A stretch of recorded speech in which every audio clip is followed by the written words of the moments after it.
Okay, today I'm going to be speaking on why GMOs are needed to feed the world. What is a GMO? According to responsibletechnology.com, a GMO or genetically modified organism is a plant, animal, microorganism, or other organism whose genetic makeup has been modified using recombinant DNA methods, also called gene splicing, gene modification, or transgenic technology. GMOs are not a new thing. They have been around since the beginning of time. GMOs are needed to feed the world because of their ability to produce high yields of crops and food. Everything is genetically modified in some way or another. It's as simple as a flower being pollinated by a bee with pollen from another flower, and its seeds germinating to make a brand new species of flowers. The process does not have to happen in a lab for it to be considered a GMO. We as humans can be considered GMOs because all of us are constantly changing and getting new combinations of genes or DNA all the time. One of the reasons GMOs get a bad label is that people are not educated on what a GMO really is. Jimmy Kimmel Live did a segment asking people at a local farmer's market if they avoided GMOs in their diet, and if so, what a GMO is exactly. All of the people interviewed answered yes to avoiding GMOs in their diet, but only one person out of the 13 interviewed knew what they were avoiding. This is not just a Hollywood, California misunderstood problem. It is a worldwide issue. If people really are supposedly avoiding GMOs in their diet, then they need to understand what exactly it is, how it is made, planted, and harvested. Here's a comparison of a GMO potato and a traditional potato. The GMO created by Simplot is called an innate potato, and the other is a traditional russet Burbank potato. Not only is the potato larger in size, but the coloring of the innate potato is much more pleasing to the eye. The properties of this potato go much further than just being pleasing to the eye. It is healthier and cleaner for humans to eat and use. This is part of Simplot's campaign to show how you can create a potato to help eliminate this type of waste, in which the buyer of the potatoes has to cut off all the bruising that happens to the traditional potato, which was pictured in the diagram. Simplot has created a website for the public to go and educate themselves on what exactly is their mission and their plan to accomplish it. On this website, they give a brief description on what exactly an innate potato is.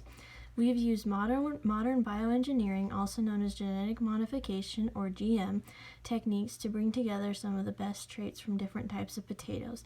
Innate potatoes grow just like regular potatoes, but are developed specifically to bruise less and produce less asparagine than other potato varieties. The definition of asparagine is a hydrophilic amino acid that is constituent of most proteins. Simplot is simply just trying to make a better and healthier potato to feed the world. How can a person not want to eat a potato that is better for them and has less waste? One of the interesting things with an innate potato is that you can peel the potato and leave it out all day and it won't turn brown. This aspect of potato is especially interesting because of the popular demand in the fast food industry of having fresh food right then and there. With an innate potato, you can peel the potatoes in the morning and then use them throughout the day as needed. This creates less waste for restaurants and fresher food for customers. A list of few common foods in the U.S. include soy, cotton, canola, sugar beets, corn, Hawaiian papaya, zucchini, and yellow squash. Below, here's a chart that shows the current use of genetically modified crops in the U.S. As shown, GMO crops are much more popular in some cases for use with the U.S. population than conventional used crops. One of the popular used crops used here locally is Roundup Ready alfalfa. It's very popular because of its ability to be resistant against Roundup herbicide. Roundup is the most commonly used weed killer in America by farmers, by homeowners, and garden specialists. A lot of farmers use this treated seed if they have a very weedy field. The one downside of this GMO crop is the yields are not as high as conventional alfalfa. The reason to sacrifice a few years of high yields for mediocre yields is to ultimately get rid of all the weeds to help future conventional crop of alfalfa. This then ultimately helps the farmer produce more tonnage of hay to sell to buyers. Some 93% of the respondents to New York Times survey in January 2013 said they wanted genetically modified ingredients identified, even though only about half would avoid GMO products. 1.4 million people have signed the Center for Food Safety's petition urging the federal agency to require GMO labeling. That's by Mr. Rabin. Labeling of GMOs should be required. People need to know what they are buying, but they also need to be educated on what a GMO is. Vermont became the first state to require labeling of GMO foods, and Connecticut and Maine have passed similar laws. Ultimately, it is up to the buyer of the food to know what is exactly in what they are buying and eating and feeding to their families. In this area, farmers are open and honest about what they are planting and putting on their crops. GMOs are needed to feed the world because they cannot run on what conventional crops produce alone. The crops do not produce the yield, nor is it cost effective. There is no research showing that GMOs are bad for consumers around the world.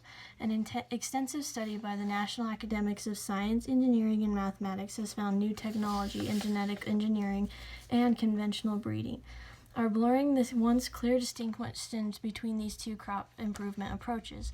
In addition, while recognizing the inherent difficulty of detectable, subtle, or long-term effects on health or the environment, the study committee found no sustainable evidence of difference in risks to human health or between commercially